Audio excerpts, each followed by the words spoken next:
Welcome to the Raising the Bar podcast, where we storytell excellence in Queensland property. I'm your host, George Souris from Empire Legal. All right, guys, welcome back to another episode of Raising the Bar podcast. Today, I've got a really cool guest, Mr. Anthony Bartzis from Southern Cross Building Inspections. Welcome, mate. Good to be here. Thanks for taking time out of your day. Too easy. I heard you said you've already done, 4 inspections today? Yeah, we're doing a lot. We're getting really busy. So pretty wild. Yep. Busy's good. We're getting busier and busier. Thanks for taking time out of your day. That's right. Guys, Raising the Bar, where we storytell excellence in Queensland property. We think you're pretty excellent and here to add some value to whoever out there may be listening. Definitely. Most people are probably either in Queensland or thinking of buying or selling property in Queensland. Yep. Fun fact before we get into it, Anthony's also a qualified architect. That's right. Yeah, that was my previous life when I first started. Comes in handy to doing building and pest, definitely. There's another level of knowledge that we produce when we go to our inspections. So amongst other things, it's been quite handy for building and pest. You got a few different hats that you wear. You've done developing and all sorts of stuff. But we'll jump into that as we progress. Stuff. I've got a little cheat sheet, so let's kick off. I have, first question, how long does a normal building and pest inspection go for, and what are the main things that you're looking for? So building and pest inspection, it varies depending on obviously the size of the house. So a townhouse will take 30 to 45 minutes. Mm-hmm. A larger house will take an hour and a half. At Southern Cross, we don't write our reports as we do the inspection. So we'll go through and we'll just have complete focus on actually inspecting the house and not going through and picking from checklists and stuff like that, just so we're fully attentive while we're doing them. And then we reproduce the report the next day. We're always welcome our clients to be at the inspections because it's pretty important. Some of the terminology in the report, because we have to cover certain bases from an insurance perspective, is a little bit tricky. So it's really good to have our purchasers on site so we can kind of take them through and explain to them all the ins and outs. That's a huge point, actually. Yeah. We, as the conveyancing solicitors on the deal, suggest people do, but it's good to hear that you guys do the same thing. Definitely. And walk through as you go. That's right. Yeah. So often we'll start on the outside, we'll go through and then we'll do a tour on the outside and then we'll do the same thing on the inside, right? Especially good when people are thinking about potentially doing some renovation or refurbishment work as well, because at least we can answer those questions whilst they're there. A lot of the big companies out there really don't like the purchasers being there because their guys have to get through like 10 a day and they just got to kind of storm through them and they don't have the time to talk to the customers. But a lot of the smaller companies like us will definitely prefer to have our purchasers out on site with us for sure. Yeah, and you're not there just to punch 10 inspections in a day. You're there to actually give a quality inspection and try and signpost and find any issues with the property. Right? The whole point of that clause in the contract is giving the buyer the ability to make it subject to that inspection. And it's a bit of a grey area, but the test we sort of use is if there's problems with the report, what is a minor problem? What is a major problem? Yeah, that's right. For example, we say to our clients, if you have the inspection and there's just a leaky tap or maybe a light bulb's blown, you can't really terminate the contract. That's right. That's not acting reasonably. That's a test. So we have 2 different types of defects on our reports. We actually have 3. One, safety, which is important, right? Yep. So like compliance. That's right. So if there's a balustrade that's not the correct height and a deck that's over a meter, right? Yep. There's this fall from height issue. So it's a safety issue. So things like that. Yep. Then we have major items and we have minor items. So major items are anything that affects the amenity of space. So if you've got a roof leak, structural issues, termite, stuff like that, you can't really occupy that room or that house how you should be, intended to be occupied. Yep. Minor items is everything else, like you're talking about light bulbs missing, impact damage on walls and stuff like that. So the major items are, like I said, membrane issues. So we check all the bathrooms to make sure the waterproofing membrane is working fine. There's no issues with the water stop or anything like that. Yep. Structurally, obviously, we go around the outside and we get into roof voids and stuff like that to make sure we've got no framing issues or subsidence issues.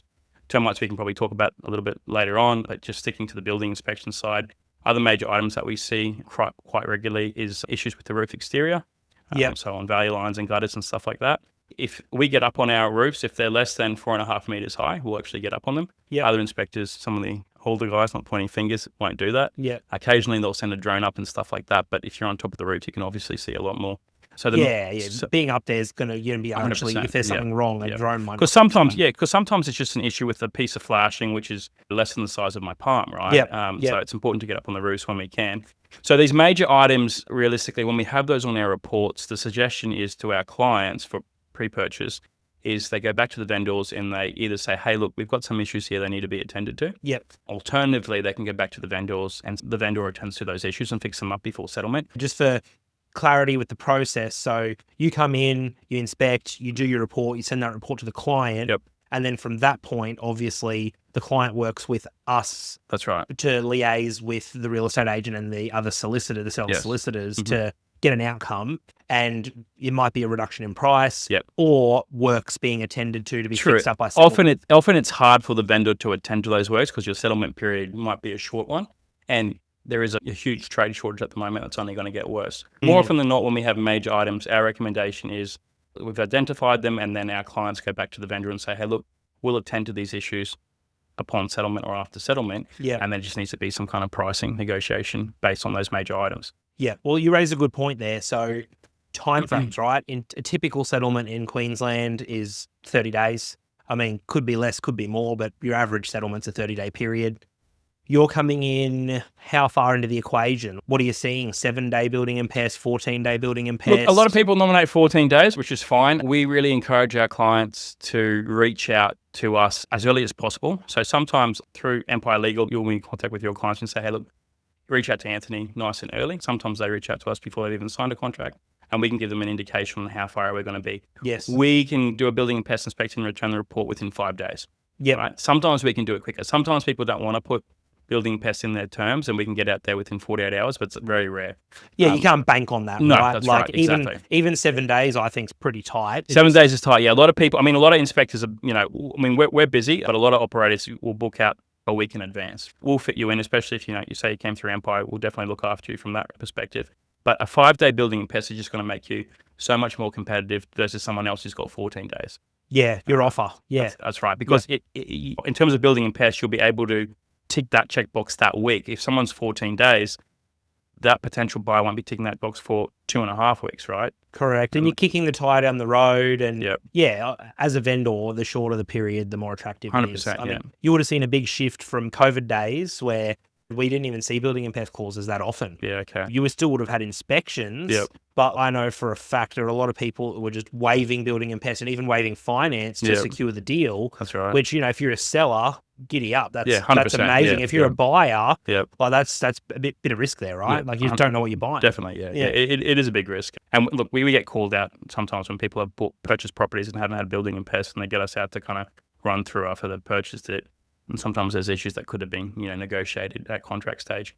So I think definitely if they can put down 5 days, it's a huge advantage over other people out there looking in the market. And the earlier they can call us, the sooner we can fit them in as well. Yeah, and just for the listeners out there, is the normal process, say, client, we say, yep, give Anthony a call. Here's our recommended guy. He'll help you out.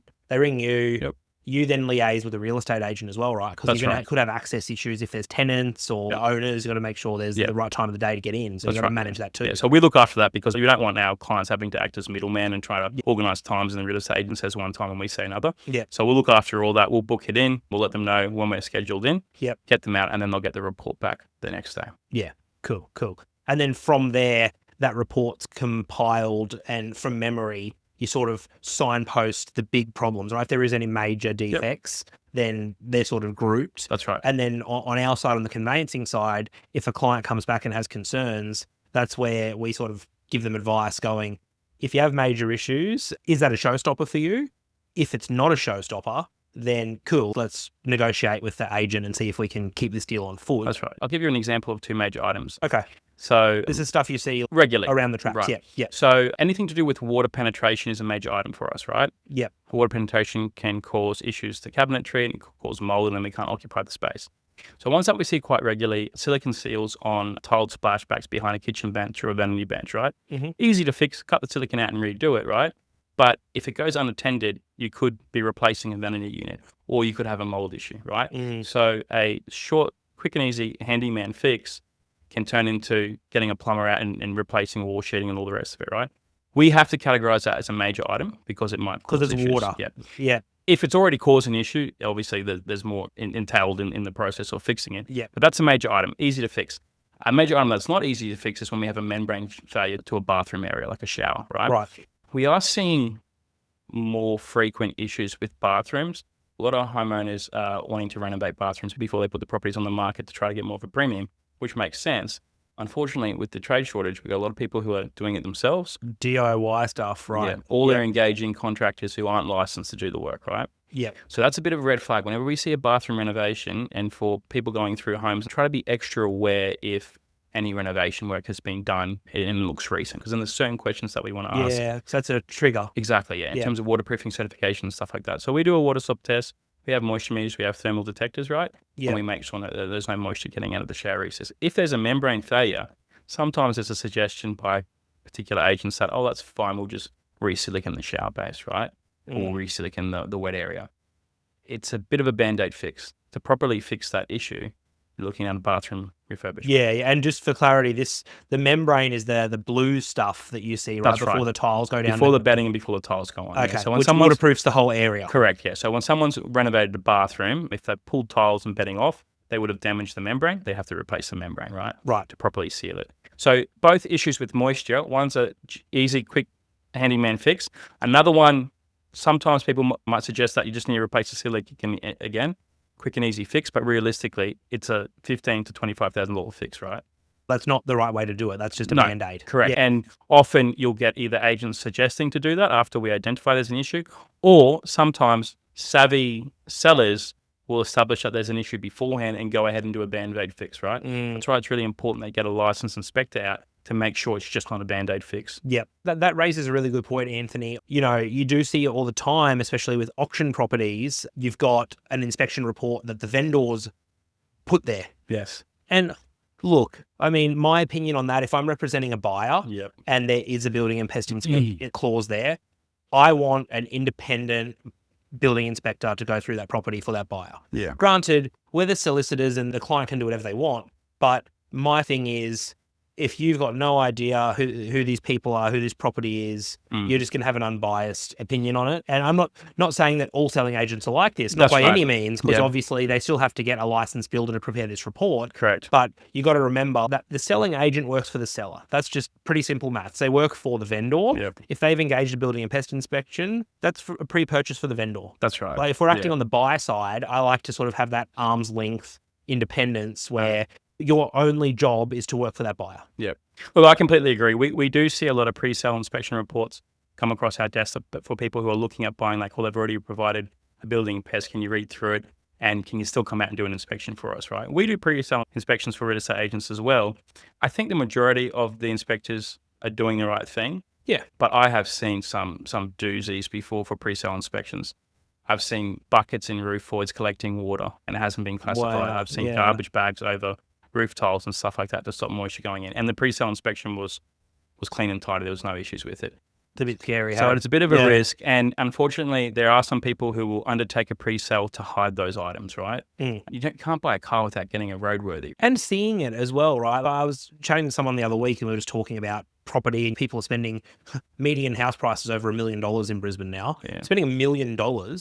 Spend the money, get the report, and my suggestion is you absolutely should be there. Yes. I know, like, we recently bought, and obviously you inspected for us and drove down to the coast from Brisbane to be there because it's important. I want to walk around with you, and then you say, hey, mate, like that shower screen that we identified, this is a real story. The shower screen was no good. We've replaced that now. I don't know, maybe that wouldn't have been picked up, but you said you put your moisture meter, I've seen you turn all of the showers on and you let them run for what, like at least 5 minutes, 10 minutes, something like that. That's right, And then you do all your stuff and you go, that's a problem. I think it's There's good. your money spent. Well, being there as well is good because you can actively see sometimes the issues as well. It kind of makes sense a little bit more in your head. Instead of reading it. That's right. Exactly. I mean, that still get classified as major, but, you know, sometimes, I think most people are better on site and they'll interpret things better for sure. And I mean, you as the buyer should be motivated to be there. It's pretty simple. Well, if you can't make it, look, I know people are busy during the day. Some people can't make it and that's fine. But, you know, we're happy to have people's fathers or brothers or sisters come out as well if they want to be there. Yeah, someone to be there. It makes a difference. And look, worst case, you get on the phone and you relay, hey, there's no majors or this is a major. And this is how we deal with it. I'll send you the report and you can have a read. Yeah, definitely. But pre-sale inspections, we do sometimes go out and do inspections because we see pre-sale inspections that are like 4 pages deep. Our reports are 60, 70 pages. Yeah, wow. So if you ever get given a pre-sale inspection and it's only like a dozen pages, I wouldn't. Red flag. Yeah, exactly. Big time. And then also another important thing to look at, which we kind of touched on already, is if you're going through a house that's recently had some renovation work as well, I think those ones in particular are really important to get a building inspector out, because there's so much that can be hidden with a good coat of paint, a bit of silicone work, some furniture positioned in a certain location as well. That's a great point, guys. If you're listening, stop and pause and just process that. If the house you're looking at has renovation, they could be covering up stuff. We're not trying to vilify, but the whole point of this is you're spending money to check that you're buying something that's not a lemon. Yep. And for what you pay for an inspection, I mean, it could return 10 times, 100 times over. Well, I mean, if a big problem's found. I mean, tradies are so expensive now. Like, most of them are charging a minimum call-out fee of, $300 just to kind of get out there, right? Yeah. So even if it's just one small item, pretty much paid for itself. You're going to get your money back. Yeah, that's right. Exactly. And I think another point, and we'll jump into the second topic, is with your particular skill set. So I know you've chopped up some blocks before, you've done a bit of developing. Yep. I think that's a really cool and unique aspect to, say, you as an inspector and your team as inspectors. I recall you did a report for mates of mine in Maruka a few years ago, and they were talking about not subdividing, but actually amalgamating two blocks. Yep. Oh, yeah, cool. They're neighbouring blocks. It's all good. But I'm not a town planner. I'm not a developer. Yep. I recall that you identified that there was issues with the slope of the block, I think with the storm water. That's right, yeah. And there was also problems to the point where they'd need the consent of the neighbour to get those utilities through there, which there's no guarantee at all of them saying yes. Yeah. And I know that development actually to this day hasn't gone ahead. Oh, okay, really? Yeah, well, that's good. I know there's a plan. Yeah, okay, fantastic. If they hadn't engaged the right people, and I remember he called me and he said, man, Anthony just gave us so much information, which is a huge point of difference for what you do, right? Yes. With the architect hat, the developer hat, and obviously you're a practicing builder. Yes, yeah. Well, because I've done pretty much all the stages before and been really hands-on with it as well. And because we are still active, I think that's an important thing as well. A lot of other building and pest inspectors, some of them have been retired for some time now and don't have their finger on the pulse with construction costs and certain ways we do things and processes and stuff like that. And they haven't done their own development work. In those instances, we're not being engaged as like development consultants, but I've gone out and someone's like, look, I'm not too worried about the house. It only needs to get me the next couple of years. I'm going to subdivide. And it's a whole different... And I get that's outside of the standard scope of the building and inspection. But we'll mention to them when we're out there. Like another one fell over 6 months ago. They were about to go on conditional, but it had overland flow issues, which has nothing to do with building and pests. But definitely if you've got an inspector who has worn a few hats and gone through the processes previously, it kind of helps. Even sometimes people are just buying a property somewhere and it's a 600 square meter, it's in a certain zone and all the rest of it. Sometimes we can just say, hey, look, you actually can subdivide this, right? Yeah. And it's just another thing that we can add to the process. The exact same process applies, say, with conveyancing, right?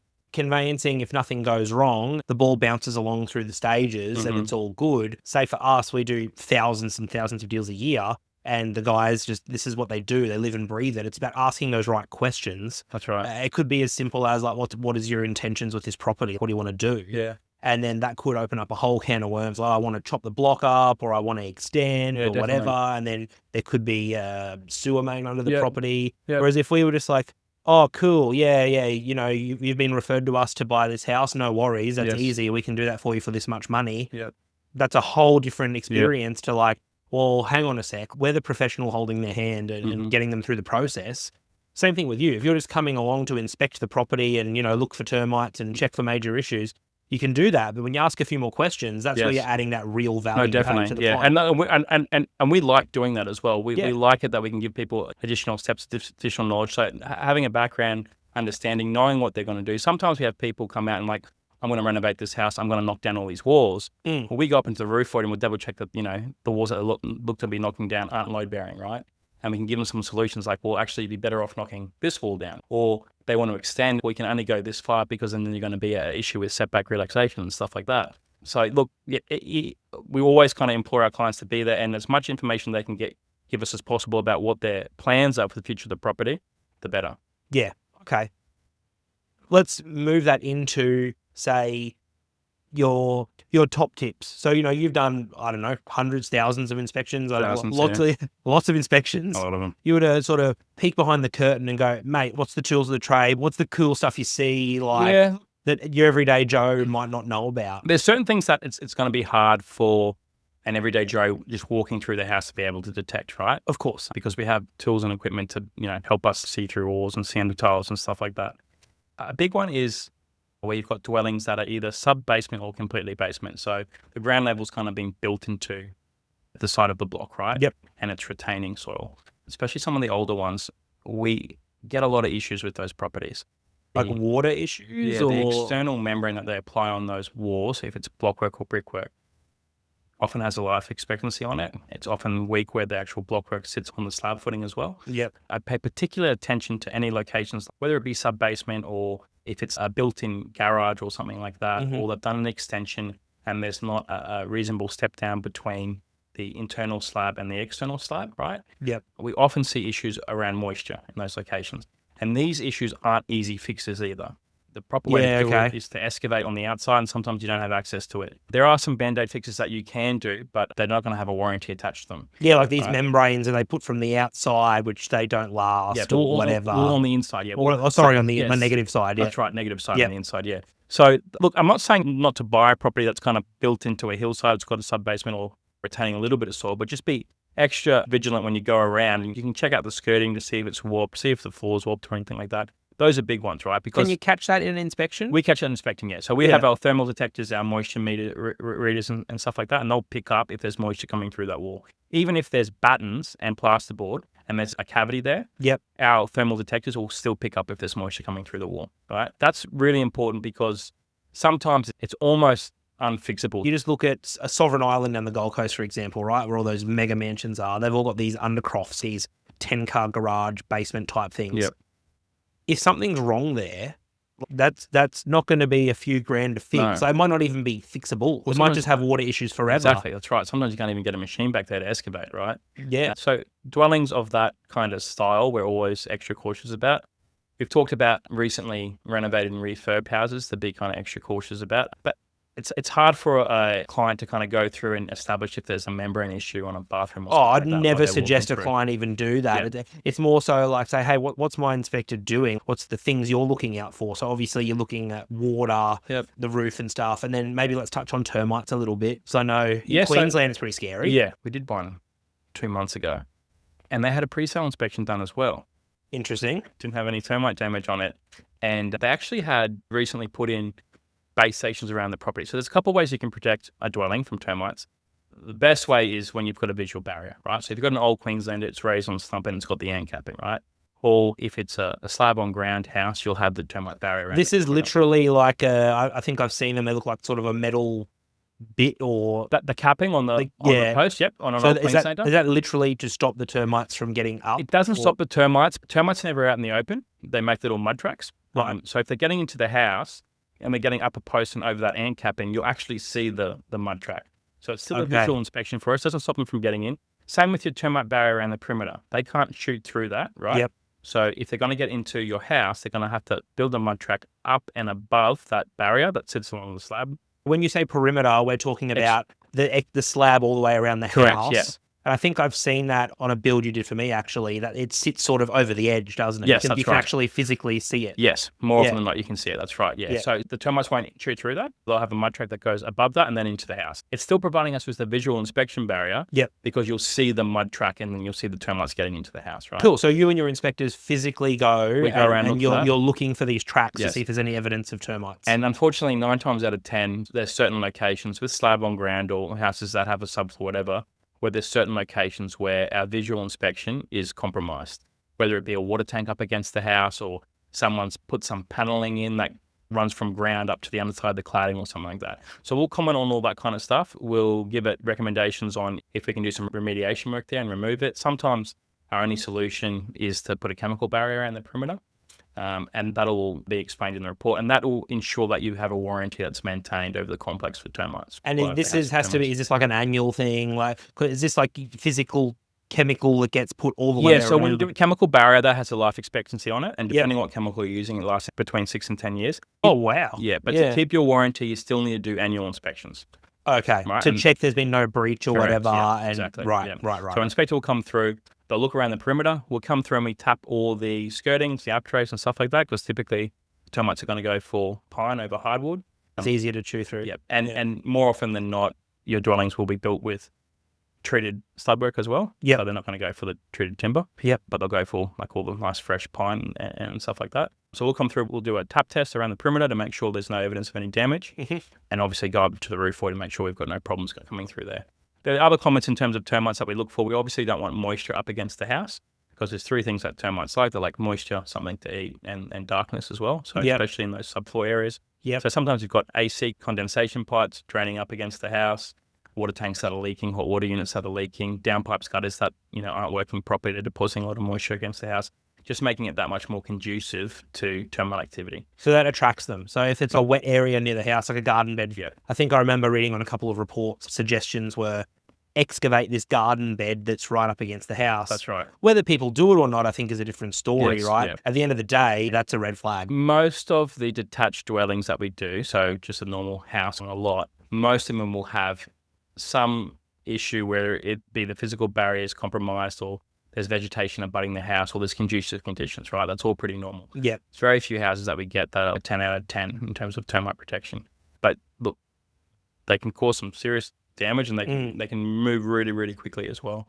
Yeah, okay. So I'm just thinking out loud now, recalling with the termite barrier stuff, I would hazard a guess most people probably wouldn't keep up an annual upkeep on that, right? And that lives usually in the electricity box or something. Where are you looking? That's right. Yeah, there's evidence of. Yeah, there's a durable assessment notice in the meter box. Sometimes it's underneath the kitchen sink. Okay. Right. Sometimes they put it there, but typically it's in the meter box, and that will show either what chemical application's been done or what physical membrane's been done. Yep. And then it'll actually have a little kind of checkbox, and each year you're supposed to write the date on it's been inspected, right? Yep. More often than not, unfortunately, people don't keep up with the annual inspections. Although, I've got to say, in recent times, people are probably getting a little bit better with it. Yeah, okay. But if you want to maintain that warranty, you got to get the annual inspections done. Is that outside of the scope of a pest inspection, or will you actually look for that sticker and be like, we can see that there's been a chemical barrier? Yes, definitely. We put all on the report. Yeah. Yeah. So if you're looking for it, and if 100%. you say, by the way, Mr. and Mrs. Client, there was a chemical barrier 5 years ago. No one's been out in 5 years. That's right. Look, 9 times out of 10, that durable assessment sticker will be in the meter box, and it will say if it's a physical barrier or a chemical barrier. Okay. But then the majority of the time, they haven't just kept up to date. Typically what happens is someone builds a house, they might do it for the first or second year, and then after that, they kind of give up. Sometimes we see people renew those annual inspections a year or two before they put the house on the market. Yeah, right. Which is fine. Like, inspector's been through, it's got the warranty on it now, just keep that up and they'll be okay. A bit more attractive, going, hey, look, it's had someone recently to check it out. Yeah. We do pre-sale inspections as well, and there might be someone listening to this who is thinking about selling their place and buying a new place. My recommendation would be to them, if they are thinking of putting their house on the market in the near term, would be to just go and get another inspection done, get that form filled out in your meter box, and have that warranty, because it is a plus. It shows the buyer that you've been diligent and there's a level of maintenance and stuff like that. Yep. Do you find, and this is a real rookie question, is a brick home less risk of termites compared to a Queenslander, or is it just as important? Well, it still is as important because it'll be most likely a brick veneer home. So you've still got framing doing load bearing, you've still got timber frame roof, but definitely an old Queenslander is more susceptible to termite activity. Yeah. For sure. An older Queenslander more likely will be built out of hardwood as well, which is a little bit safer, whereas some of the newer lightweight timber frame structures, they won't be using hardwood, they'll be using treated pine. Do they eat hardwood, or they just don't like it? Or Well, they'll prefer to go for like a pine before they get chewed through the hardwood, obviously, because it's easy to chew through. We did an inspection 6 months ago, commercial building, old hardwood barriers, and they'd gone through them completely. Okay, so they will eat them if there's nothing more attractive to eat. That's right. Yeah, okay. And if there's moisture on that timber element, often what we find in terms of termite activity, if there is a moisture issue in your bathroom, for instance, when that water's getting through, it's going to hit that timber. Timber's going to get wet, and that's going to draw the termites in. If there is termite activity in your area, on a neighbouring block or something like that, you have a moisture issue, they're going to seek that out, they're going to find it, and you're going to have termite activity in your bathroom. So moisture, this is interesting insight for me. I've always thought when I talk to my clients, moisture's a problem, termites are a problem, there's big independent ticket items, but the moisture actually attracts the termite. So the moisture is a huge problem. That's right. It is a massive problem. A termite might not necessarily go for hardwood, you're saying, or normal wood, but if it's wet, there's a much better chance that they're going to want it. Yep, that's right. It's really important when we do Queenslanders that are raised as well. Make sure we get them into the subfloor, and we look to see if there's any timber in direct contact with the ground, because it's obviously going to be quite wet as well. And we look at overland flow underneath, make sure downpipes are venting where they should be, and all the rest of it. Because if you've got locations underneath a raised timber dwelling and there's moisture sitting there, that's going to bring the termites in for sure. Well, there you go. Yeah, I had no idea about that. Let's jump into a quick question, then we'll dig into the last topic. Do you have an example or a couple of examples or something of inspection you've done over the years that stick out in your mind where you've gotten a really good result for a client, either a saving or a huge problem where you're like, man, that was a good result. We stopped them from making a big mistake. Yeah, definitely. We would encounter at least one of those a week. Wow. Every week you're seeing like stuff where it's like, hey, we have to have a serious chat about what we do here. Yeah. A lot of them will be to do with renovation work. People have renovated a bathroom. We established that it's been renovated under the current ownership. And then we'll ask all the questions. Even if we're not getting moisture readings, we'll still ask for Form 43 waterproofing certificates and stuff like that. Sometimes people turn around and say, we don't have that. Well, who did the work? Or, someone that I know did the work. Are they licensed? No, there's no warranty there. You dig to find out. That's right. And that job's been done recently. And chances are, if it's only a couple months old, even if they've done a bad job and the shower or the wet area hasn't been tested regularly for weeks on end, it might not show yet. It might show in a couple of years' time. But the situation is there's no warranty attached to it. And look, we've recommended people not to buy these houses in the past. And we don't often do that because we're solutions-based and we try to give options and stuff like that. They bought them and then we've had a call 12 months later saying the bathroom's leaking. Well, did you get the form? No, we didn't. Well, there's $20,000, right? Yeah, at least the cost of not only what tradies are charging now, but the actual materials. Yep. And you even do a bathroom for 20K anymore. And the headache, depending on how big it is. Yeah, sure. I mean, a lot of guys are charging 25 to 30 now. And it's a headache of getting it done as well. Say it's a one bathroom property, that's a showstopper. That's a big problem. And the sad thing is these people are buying what they think is a finished product as well. So they're buying because it looks good. It's been renovated. It's shiny. But they're also buying it because they don't want to do any of that work in the first place. Right? I see. Yeah, they're not buying a renovator. It's this has got a nice bathroom. And then they bought a renovator. Right? Yeah. Other examples we see quite a bit is people converting their garages, their attached garages. Yes. And so they convert that into a room. Right? Yes. More often than not, that hasn't been certified. And there's issues there because sometimes we don't have vapor barriers underneath the concrete slab. So we have rising damp issues. Sometimes there's no step down between the inside slab and the outside. So there can be issues that arise from that perspective as well. And sometimes when they've done the work, there's some compliance issues like the ceiling height's a little bit off or there's not enough natural daylight getting into the bedrooms and stuff like that. So someone might be thinking they're buying a 4-bedroom house because the garage has been converted. But it's not a 4-bedroom house. It's a 3-bedroom house. And that might not even come up. That may never even be in someone's mind. Whereas I guess, are you asking those questions? Like saying, how long ago was this done? Like, was this under this guy's ownership? Yep.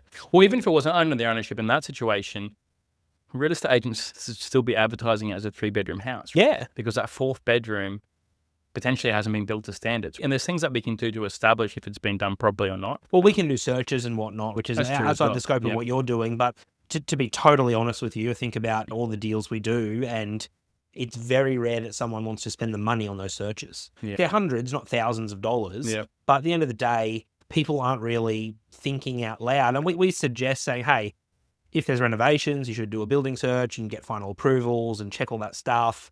But the tricky thing with the contracts in Queensland is you have no right to terminate unless you have a special condition in there. So say you go and spend all this money, it's $700, whatever it is, to the council to do this search. Yes. Oh, okay, yep, there's no approvals here. Well, too bad, so sad. Unless you've got a structural problem or something that comes up on a report, just because there's not a final approval, it doesn't mean you can pull the pin on the contract. But you still would suggest people go and do those searches though, right? Oh, look, we suggest it all the time, but people just don't want to spend the money. I think it's important because there's actually one that I'm going out to tomorrow, and it's an estate, and they built a big barn, which they're using as a carport. It has a mezzanine level as well. Yeah. The current owners didn't build it. It was built like 17 years ago. Yeah. Right? They've got their house on the market now. It's being sold. The potential buyer has done all those searches that you just spoke about. And they're like, we've got an issue here. This hasn't been approved. Yep. Right? And now the poor vendor is scrambling to try to get this structure certified. And it's going to cost them a bit of money.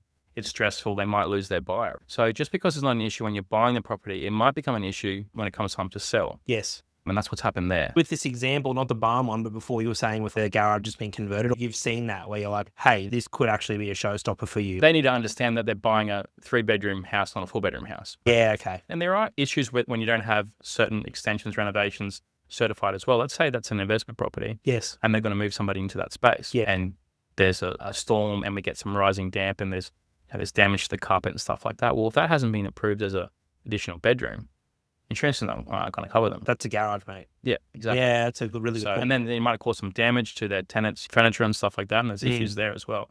we'll take our clients down the route and tell them what they should be looking for and stuff like that. Or alternatively, they can be happy to move forward with it if they get it certified themselves. And we'll kind of let them know what they're up for in terms of price-wise to get that done as well. I don't know if it's unique, but I've certainly seen other inspectors where they're very hesitant to give price ranges of repairs and whatnot. And I think that's a really cool thing that you guys do, even just when, say, we're walking through a property, someone want to buy and we go through it. And I'm like, oh, mate, this clearly the bathroom's busted up.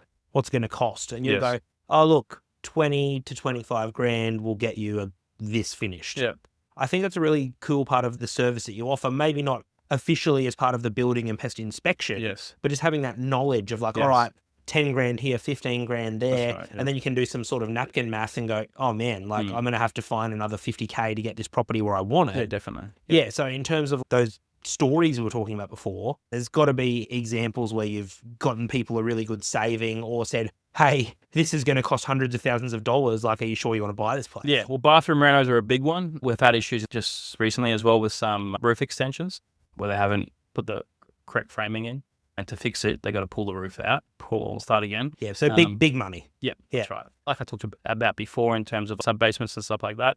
There are certain suburbs that just generally have more issues with foundations and subsidence and whatnot. There are ways of solving it, but when we've got quite significant movement through a slab on ground dwelling, sometimes it's like a waffle pod construction. So it's not a traditional in-ground slab edge kind of building that they use foam. That's why they call it the waffle pod. And it sits more or less like a raft, right?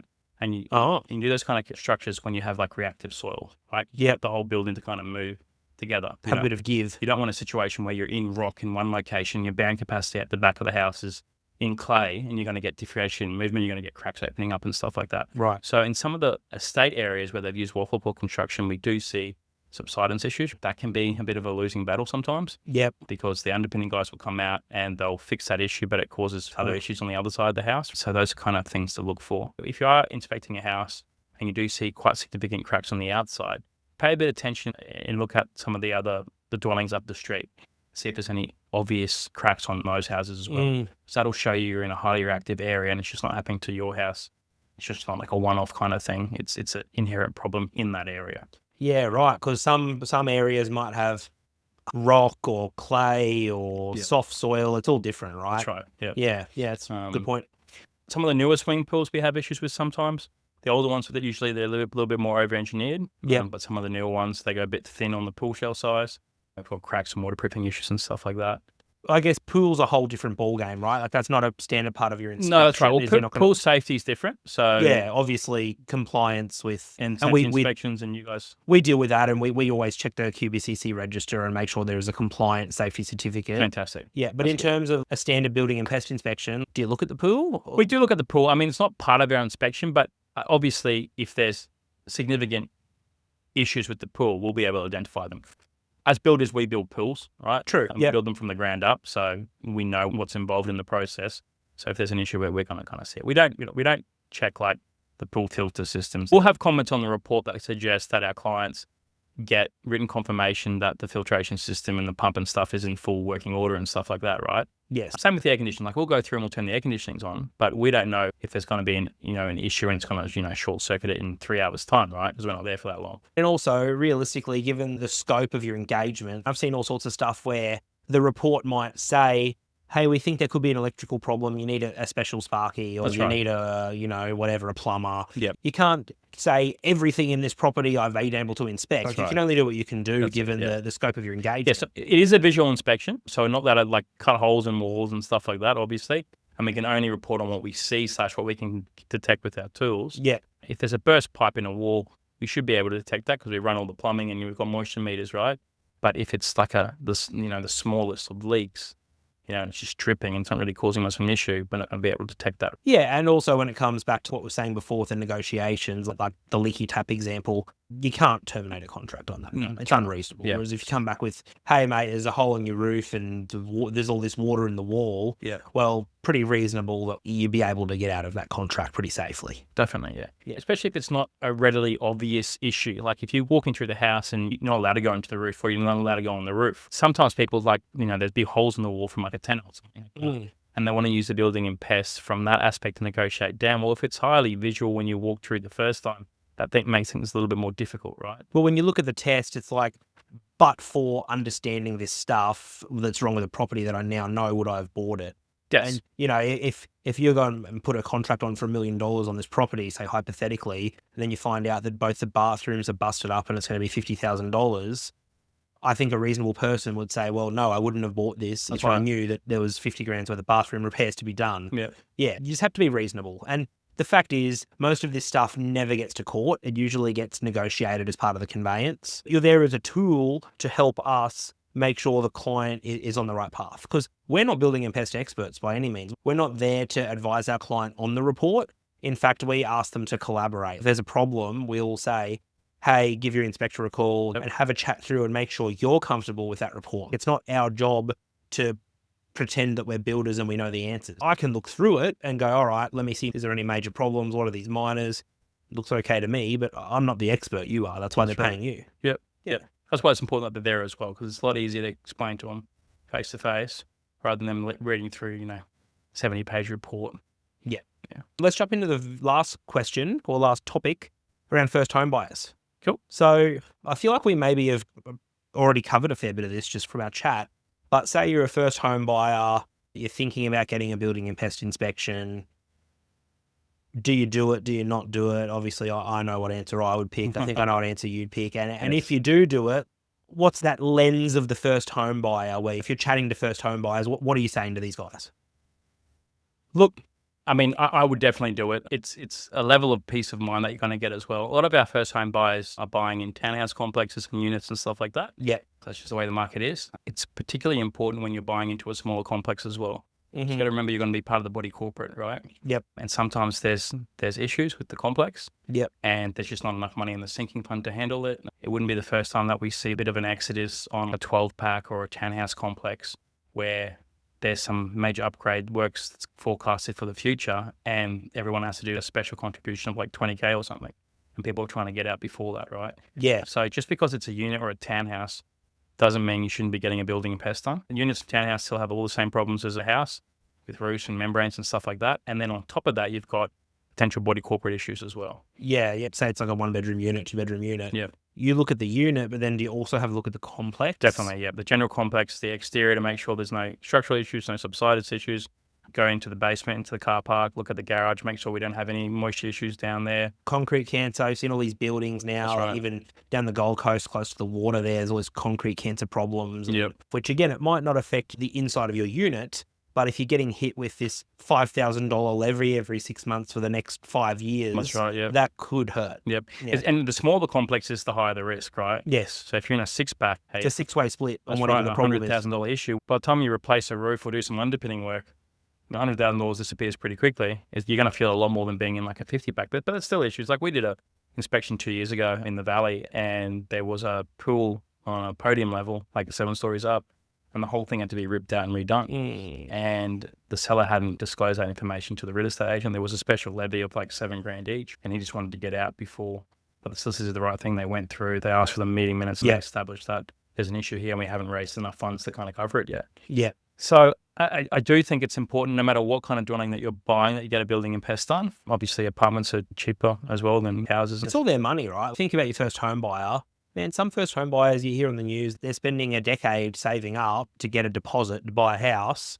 When you think about what's the cost of an inspection, you're getting changed out of $1,000, aren't you, for a building and pest? Oh yeah, definitely. I mean, like give or take. It's going to vary anywhere between like $400 and $550, depending on. Yeah, there you go. So it's in my opinion, it's a very, very cheap peace of mind. And it's not just establishing like major items and minor items. There's also information in there about general maintenance. Sometimes when we go into the basins, the flexi hoses that connect your taps to the water inside the walls. Sometimes those flexi hoses are kind of on their way out, right? We're talking a $20 hose, right? That's right. But if that goes, it's a problem. It's an issue, right? Yeah, yeah. So there's general maintenance things. So, there's be recommendations on some general maintenance items on roof structures sometimes as well. Like sometimes if you have a tiled roof, the mortar on the ridge capping is on its way out as well. We'll get into the roof and make sure there's no active moisture coming through, but there'll be a recommendation to repair that in a couple of years' time. Preventative maintenance. So, mate, get someone on the roof, spend a bit of money, save it from being a big problem. So if you've got a first-home buyer who's looking at buying this house and being in there for 5 or 10 years, a report comes in handy from that aspect, from preventative maintenance and establishing where they should be spending money in the next year, 2 years, 3 years, whatever it may be. And that's a good point, Ant. These guys, they probably don't know what they don't know. Like that flexi hose example. Okay, so you're a bit older, you've been around the traps and you've had a hose burst or something like that. That might be something that you check for. That's right. But a first home buyer that's buying a unit, no offense to them, there's a pretty good chance that they've just got no clue to even think about looking for that. That's right. And if they haven't owned a property before, it's not really on their radar. Yeah. So, there's other stuff in there that we comment about in terms of general maintenance. But yeah, I think that's another aspect of the report that definitely comes in handy. Well, I think just to close that out, if you are a first home buyer or even not a first home buyer, the peace of mind of the inspection is just such an important piece of the puzzle, to the point where the REIQ have put a couple of standard terms or standard clauses into their contracts, one being building and pest and the other one being finance. These are two really high ticket items where there's risk involved. Can I get the money to buy this property? Obviously huge, otherwise you shouldn't be signing contracts. You need to be able to get the money. And two, you need to be able to make sure that what you think you're buying, what you see, is actually what you're buying without these expensive traps that may reveal themselves later on without that inspection. That's right, yeah. And they can be really expensive. Yeah, like it can ruin people's lives. It can be big showstoppers. Yeah. I mean, you buy a lemon, you got to fix it up, you got to put it back on the market. You're going to lose on stamp duty again. You're going to lose on sale costs. It could set you back hundreds of thousands of dollars, realistically. Yeah, whereas you could have just spent the money on the inspection and gone, yep, all good. Yep, that's right. Mate, I've got one more question for you, something we ask all of our guests. So put you on the spot here. It's not a stitch up. So we are here to raise the bar, right? That's the whole goal, is adding value to whoever might be listening.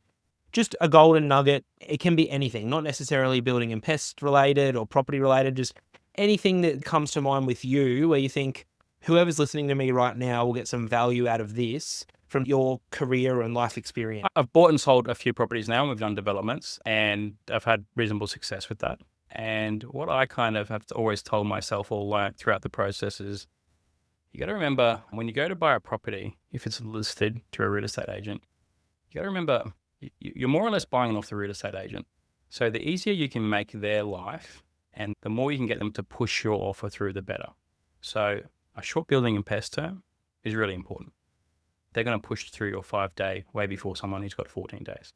Obviously, you're not subject to sale and stuff like that. If you've got your finance sorted, and if you can be really, really aggressive, all the properties that I've ever bought, I've been super aggressive with. I said, hey, look, here's my contract. I get my building and pest done in a couple of days. Finance is approved. This deal will be done and dusted in 5 days. Yeah. Right? And that's a big plus because, I mean, I've sold property before and I've been waiting for people to sell their homes, or they've had a longer building and pest period, and you just lay buying the properties and then they crash the contract. And then you go through the process again. And even if someone comes in there $10,000, $20,000, $30,000 less than another person, if the risk is minimal and you know you're going to get an answer within a couple of days, as a seller, I'm definitely more keen on selling to that person. And I'm sure the real estate agent is more keen on your offer going through before somebody else. Of course right? they are, yeah. So I would recommend just being extremely aggressive when you're looking at purchasing, try to move as quickly as possible. That's a huge one. I'm just reflecting now on my last purchase that you helped me with the inspection. We found it Sunday morning, just online.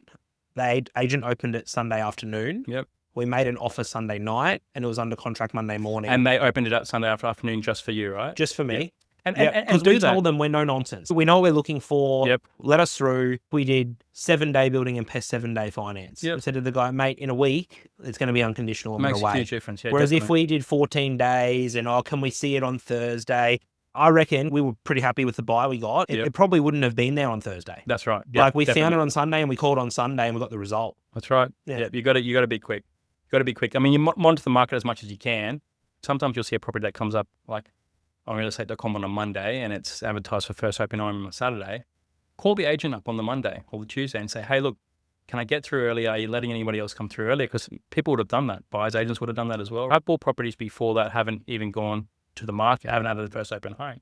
Yeah, man, I remember one. It's funny you say that. Like, I was looking at a place up here in Brisbane a few years ago, and the agent said, oh, look, it hasn't hit the market yet. It's coming soon or whatever. The first open home's on Saturday. Yep. I think I rung on the Monday from memory. Mm-hmm. And he's like, oh, photos are happening on Wednesday. If you want, you can have a quick look through when the photographer's here. Yep. And we managed to actually snag that and get it under contract on the Wednesday. That's massive. Yeah. That's huge. Like, whereas if I waited till Saturday, some other guy could have inspected it and taken it. So strike while the iron's hot is huge in property, isn't it? And just move as quickly as you possibly can. So if you're starting your property journey, obviously you've already spoken to your mortgage broker and you have an idea roughly on what you can spend, even before you find the right property, give your building and pest inspector a call, give us a call and just say, hey, look, I'm looking in this area. This is what I'm looking at. How much is the building and pest and how quick can you get out there? Yeah. Right. And then we've got we'll let you know it's going to be, 5 days. Sometimes it's going to even be quicker.